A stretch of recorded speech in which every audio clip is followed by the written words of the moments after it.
to thank one of the senior most members of our parliament, elected as I heard yesterday today in the morning for the eighth time, Sayyid Naveed Kamar, who is the president of of the the PGA, PGA, and he is and he is committed not to stay for more than one term as president of PGA, like being in the National Assembly. Sherry, who looks who looks after after the the affairs of PGA for Pakistan, Deputy Speakers, Speakers of my my honorable honorable colleagues, my colleagues, my minister. minister. It's a pleasure It's a pleasure to to receive these guests these from guests from all over the world. and I'm And sure I'm sure these 2 or 3 days they're going to spend here, they are going to see they are the going to see a real Pakistan, Pakistan, which I am which I sure am sure the the international international television television does does not not show. show. It shows a It different shows a Pakistan, different Pakistan, a a Pakistan where war is waged, war is waged, where where terrorism takes place. and when And when you go back to Pakistan, you'll be having very good memories. Hopefully, Inshallah, hopefully, you would have seen the real Pakistan, not what is portrayed negatively in the international media. This is This is a problem this is a problem with the countries who are thriving, who do not who do not play play the wishes the wishes of the superpowers of the superpowers to who control these want to countries. control these countries. Today, With the sad with the sad I would like feeling, to share again I would like to share again what I today in shared the morning with you today in the morning with you.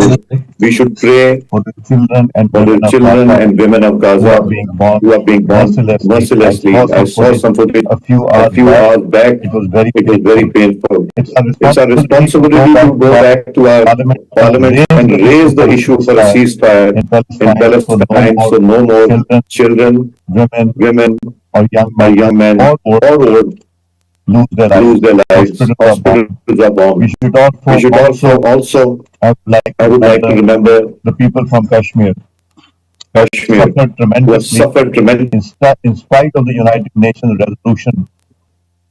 We still are at a deadlock. Deadlock. The suffering of The suffering of the people goes on. So the better part is that I believe The better part is that I believe our President PG has arranged some cultural show also today. I don't know what kind of cultural show, how big it's going to be, but definitely I'm sure you will enjoy that. And as I said in the morning, if anything goes wrong, if there's any complaint you have, you know who to catch. So you're Naveed Kamar. Since he is Master of Ceremonies responsible, the entire National Assembly Secretariat and PGA are under his control at the moment, not in my control, not as the Speaker or the Secretary General's control. But Naveed Kamar, ably assisted by our senior colleague Sherry. They're not senior in age, but in experience, yes, they're senior. So let's enjoy this evening, and I think you are going to give some awards, and these awards will be. And I'm sorry, Secretary General Monica. Welcome to Pakistan, and thank you for hosting this show, making it possible for everyone to visit Pakistan. Thank you.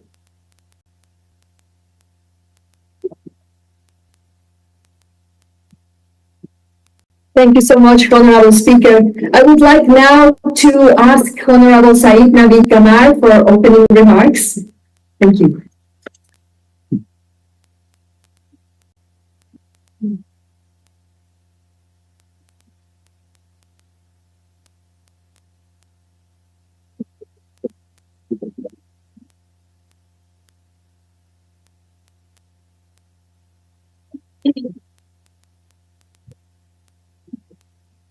Bismillah Rahman Rahim.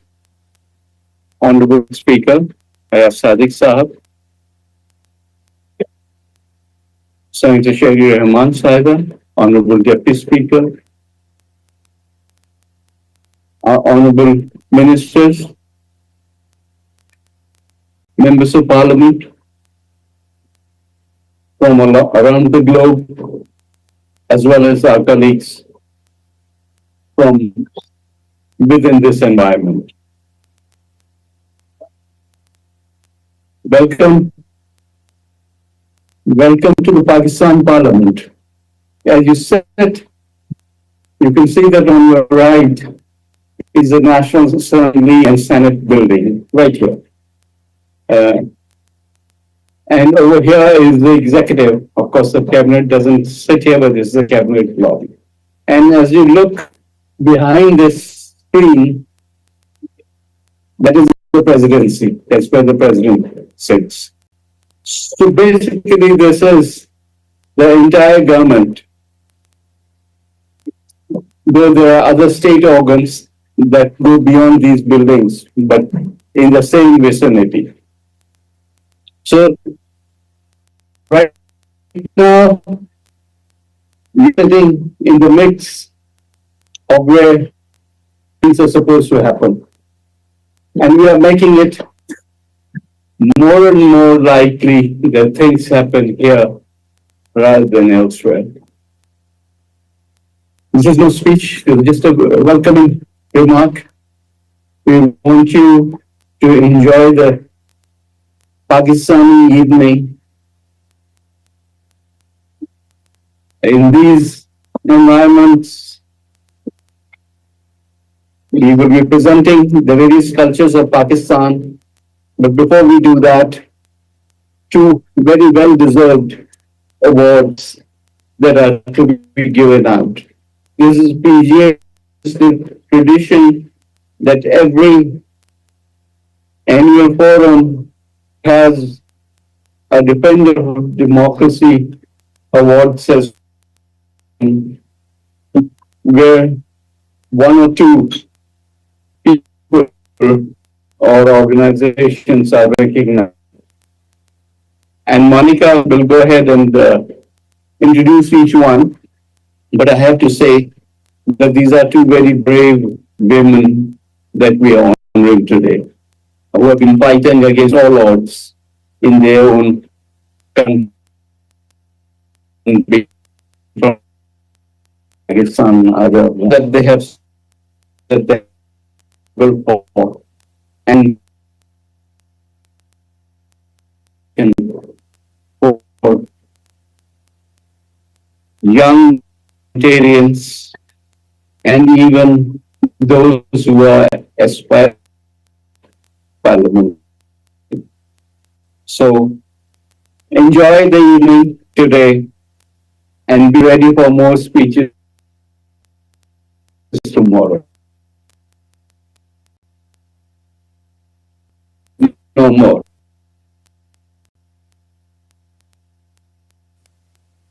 I would like now to ask very women if she could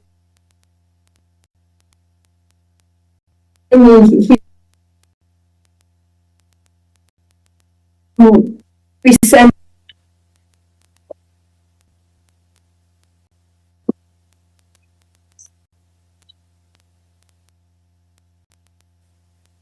Bismillahirrahmanirrahim.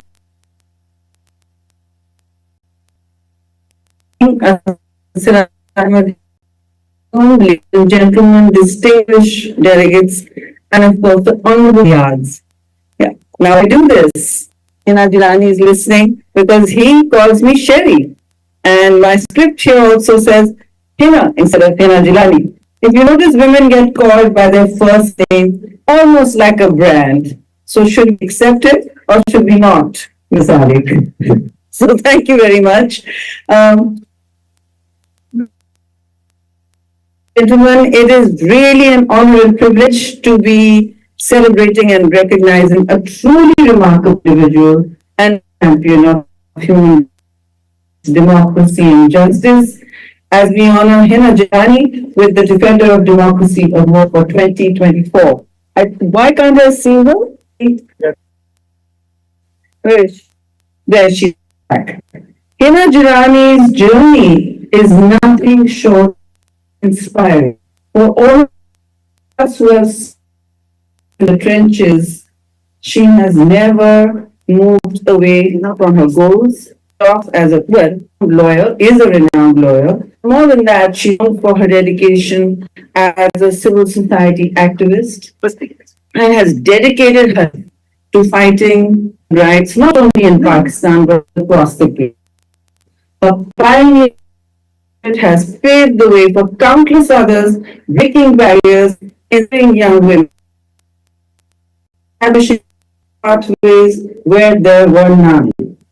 Hina Jinani made history, Pakistan's first all-women, a bold and visionary, empowered countless women to pursue legal careers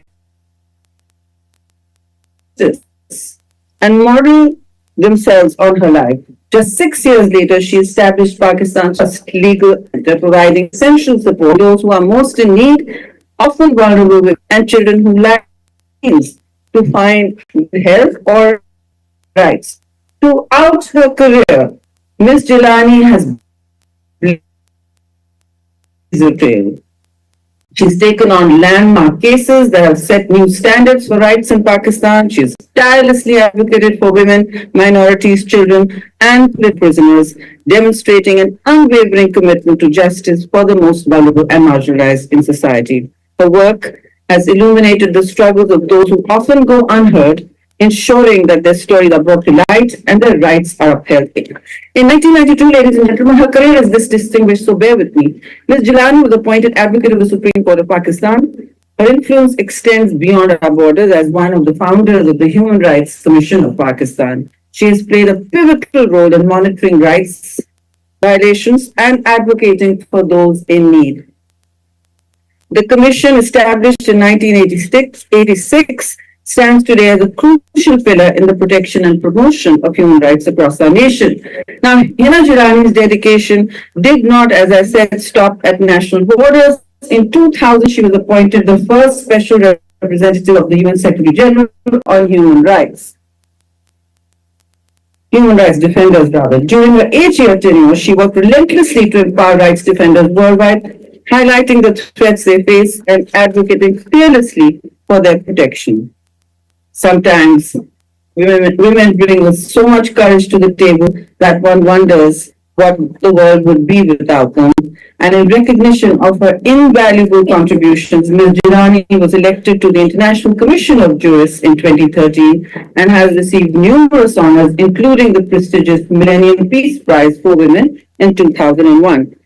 Today, as we present the Defender of Democracy Award to Hina Jilani, we not only celebrate her remarkable achievements, but also reaffirm our collective commitment to the ideals she embodies.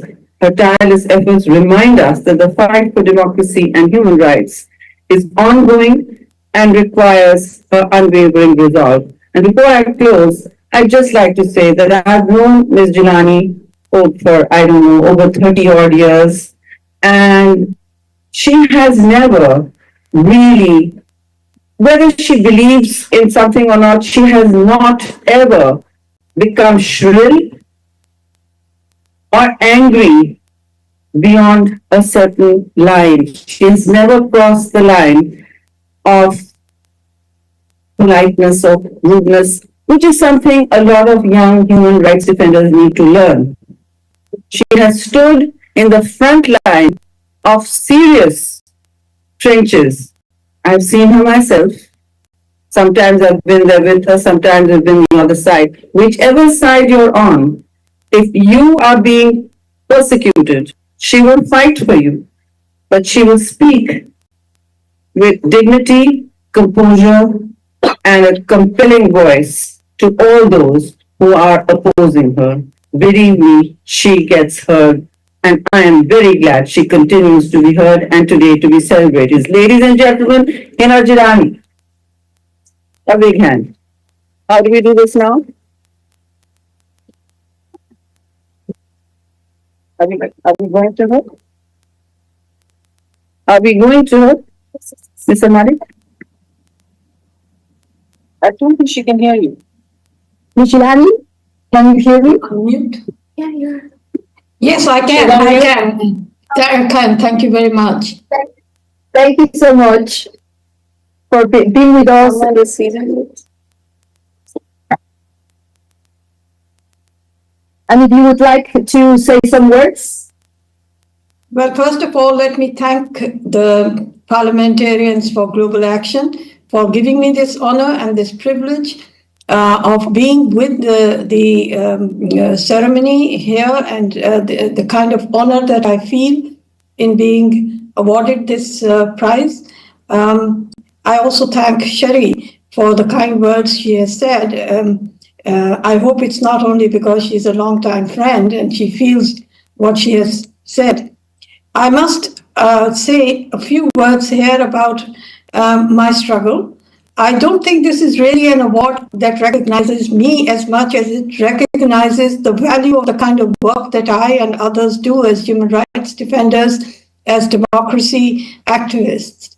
I think this struggle was never easy. Human rights defenders in this field are always in the forefront, and they do have several challenges, including threats to themselves personally. But I think despite these, we believe that it is a struggle worth doing. And people like me have always believed more in my struggle than the achievement of goals that we have set for ourselves. Because in struggle, there is always hope. And I think the reason why I support institutions and promote institutions like the Parliament is because of our desire that institutions should be built, that the trichotomy of power in governance should be respected. I also think that people like us who think that the human rights regime actually creates the environment in which democracy and the rule of law can be preserved. And that is the reason why our struggles have always focused not just in human rights based governance in our own countries, but also pursuance of a goal where we want a rule-based order globally. And I think that this is something that has driven me not only to work nationally, but also regionally and at the international level on human rights issues. I'm at the moment addressing you from London, and I apologize for not being with you personally today to receive this very prestigious award, because I'm at the moment attending a meeting of the elders of which I am a part. This is a group that was established by Nelson Mandela to promote human rights and peace around the world. So I'm still busy, as you can guess, in the work of international peace, security, and the promotion and protection of human rights. We have a long way, of course, as human rights defenders, to achieve the goals that we want to achieve. And I must say that human rights defenders, even though their struggle is not always rewarded, they cannot afford the luxury of pessimism. We have no option but to strive, and it is in striving that we make it possible for things to remain at a level where hope exists not only with those who are struggling presently, but also with the future generations. I leave you with the last words that I can think of at the moment, which are: democracy does deserve some cheers, maybe not 3, but certainly 2 cheers for democracy. We work for the independence of Parliament. We hope that there will come a time when the parliamentarians themselves will exercise the authority that parliaments must have in order to establish the rule of law, to think of human rights as the basis and the core and the root in which their style of governance is designed. Thank you very much.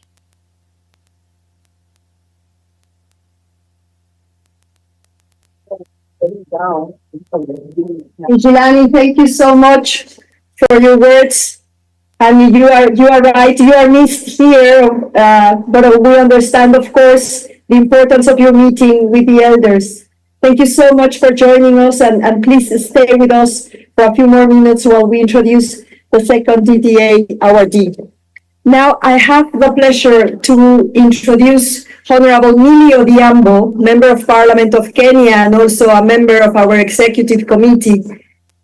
Honorable Odhiambo, if you can come to the podium. Thank you.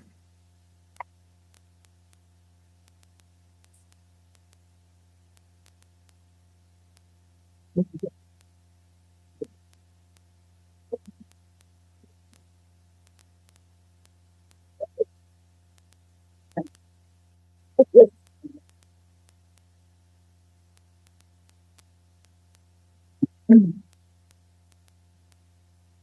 evening, everyone. Good evening, everyone. Salam alaikum to the Honorable Speaker, Sadat Sadiq, the President of the PGA, Navid Kamar, Senator Sherry, the Deputy Speaker, the ASG of the PGA, Monica Adame, the members of Parliament here in present, the Excellencies in the House, ladies and gentlemen, good evening yet again.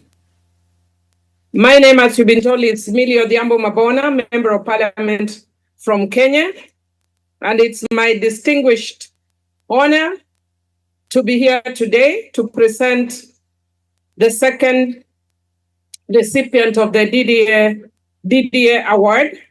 And as a woman working in the area of women's rights, I am particularly humble and extremely pleased that our awardees today are both women, and especially women working in areas that are very passionate to my heart.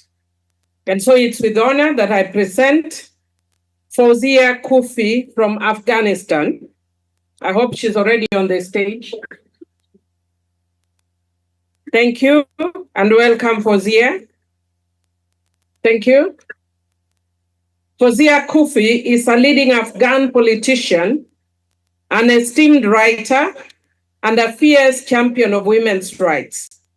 She was the first female deputy speaker of the Afghan National Assembly and one of the few women involved in the peace negotiation team representing the Islamic Republic of Afghanistan.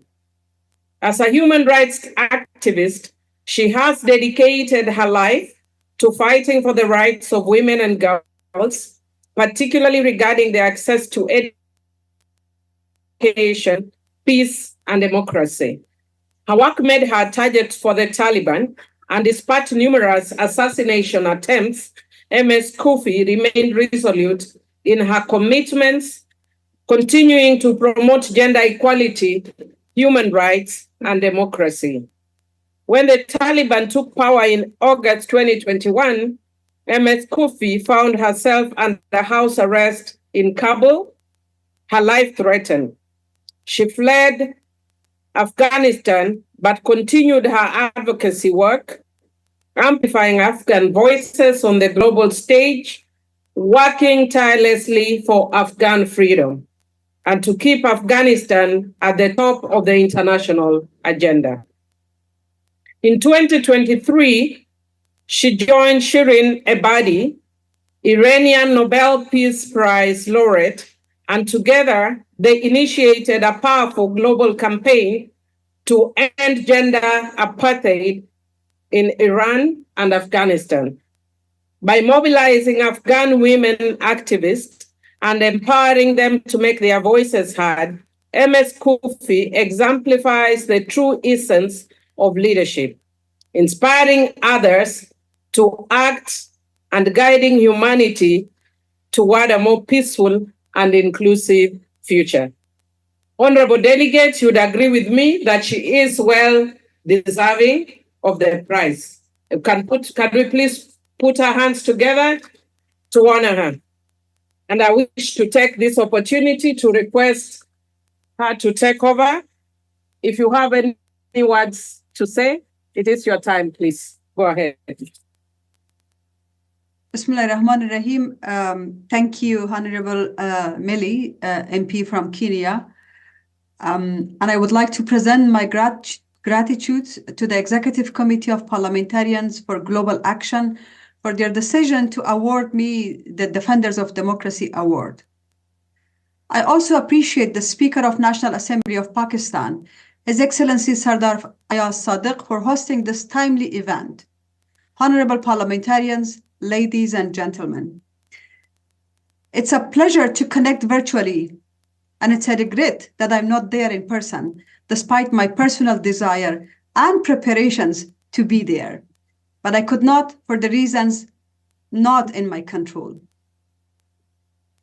I was in the beautiful building of Pakistan National Assembly for the Women Parliamentary Network hosted by the All Parliamentary Women Caucus in 2010. Those were the times when active war continued in Afghanistan and Iraq. Pakistan was hit by back-to-back explosion, and many countries in the Arab world were in the edge of revolution and political turmoil. I never imagined that when I look back in those days and say that those were simpler times. Today, we come together and see that we are living in a world where democracy and world order is challenged by profound uncertainty than ever. It seems everywhere we turn our face, we are faced with one worse thing happen than the other. Conflicts arising far bigger and more brutal than before.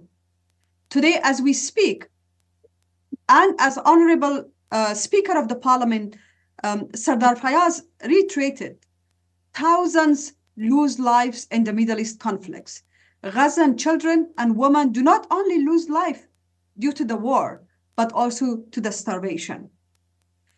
Climate change is more real than ever before.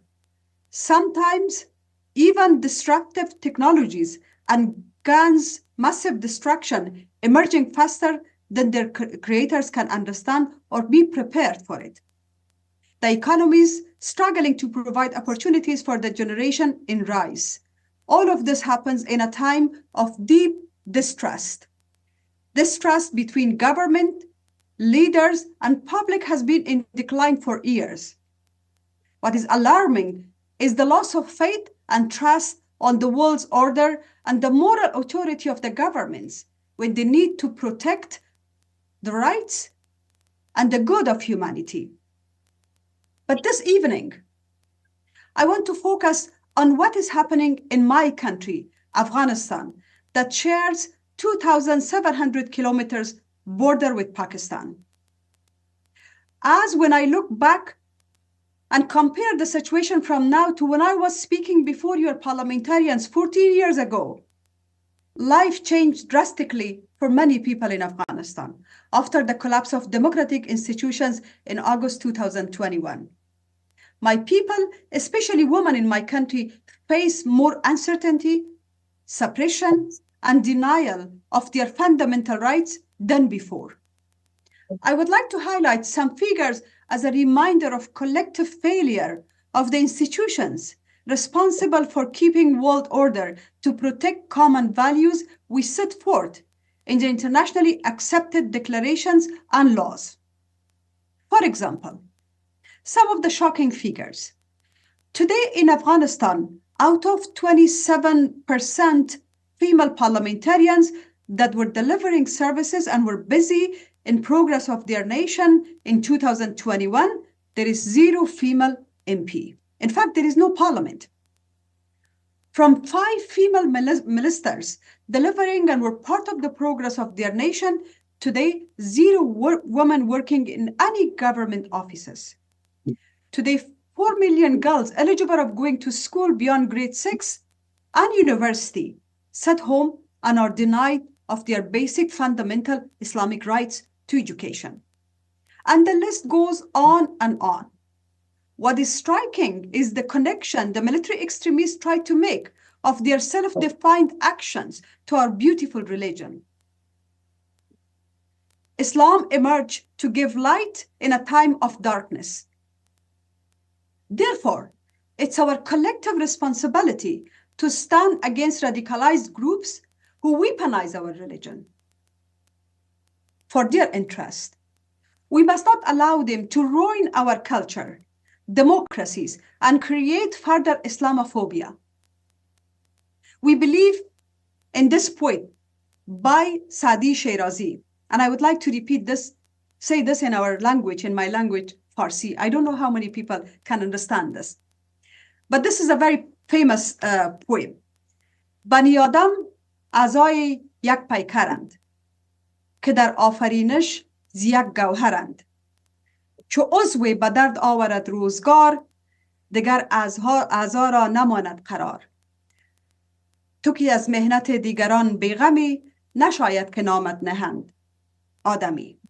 If we are indifferent towards suffering of one another, we may not be called part of the global human community.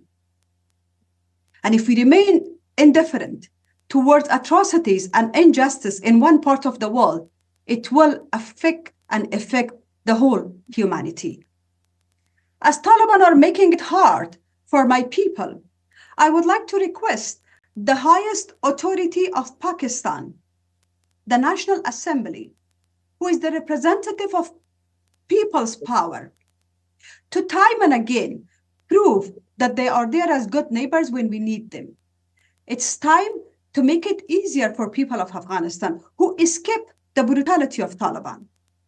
And I would like to make few specific requests now that I have the opportunity to speak directly to you. I request you to make it easier for those who want to come to Pakistan to process their visa, including myself. I was not able to get visa to be with you today. Despite the fact that democratic forces in Afghanistan now would like to create a new narrative and define a new narrative of their relationship with the nation and the government of Pakistan, the continued hardship we face in obtaining entry to Pakistan will not help this narrative. I would like to request you and your government and private entities in Pakistan to provide more scholarship opportunities for girls who are deprived of these fundamental rights in Afghanistan so that they could pursue and continue their education. Meanwhile, I would like to express my gratitude and thanks for the opportunity that you provided for hundreds of girls from Afghanistan to continue to study in Pakistan. I think also it's time to stand with democratic forces of Afghanistan, as military radicalization knows no border. It's a common threat to the power of people. Let's unite against injustice and zulm, as injustice anywhere is injustice everywhere. I thank you.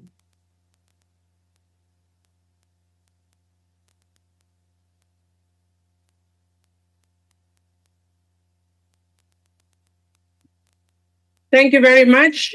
And we offer the award virtually. I hope she receives it virtually. Thank you very much. And I gave you a lot of love in return. Thank you.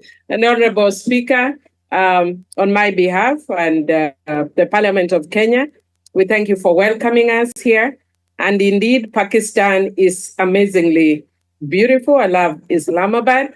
And when I pretend to speak Espanol, I would say it's verdaderamente estupenda. It's truly stupefying. It's beautiful. It's one of the world's best kept secrets. Thank you and have a good evening.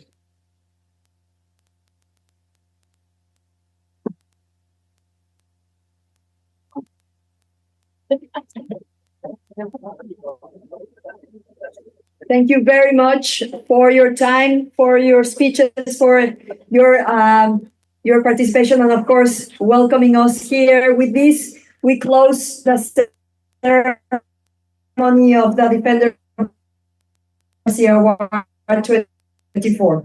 Thank you so much.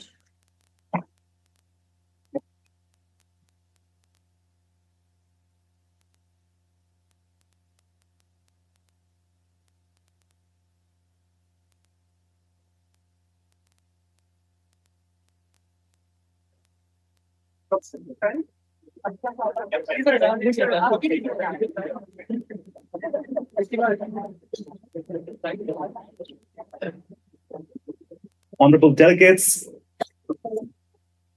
for the Parliamentarians for Global Action, respected members of Parliament, ladies and gentlemen, Assalamu alaikum. I'm Fahim Bangish. I'll be your host for the cultural evening for today on behalf of Pakistan National Council of the Arts. Democracy is indeed a beautiful concept, because whenever we speak of democracy, we speak of people. And when we speak of people, we speak of cultures. Because we know that in democracy,